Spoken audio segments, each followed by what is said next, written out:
ఒక వేడి ఎడారిలో ఒంటెబాబు అనే చిన్న ఒంటె ఉండేవాడు.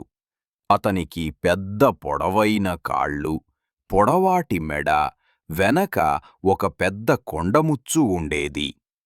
ఒకరోజు అతను తన తల్లిని అడిగాడు, అమ్మా, మనకు ఎందుకు ఇంత పెద్ద కొండముచ్చు ఉంది? తల్లి నవ్వుతూ చెప్పింది, బిడ్డా, అందులో నీటిని నిల్వ చేసుకుంటాం. అందుకే ఎడారిలో దాహం లేకుండా నడవగలం. మళ్ళీ ఒంటెబాబు అడిగాడు, అమ్మా, మనకు ఎందుకు పొడవైన కాళ్ళు? తల్లి మృదువుగా చెప్పింది, ఎడారిలో ఇసుక వేడిగా ఎడారిలో ఇసుక వేడిగా ఉంటుంది. కాబట్టి పొడవైన కాళ్లతో వేడి ఇసుకను తాకకుండా నడవగలం.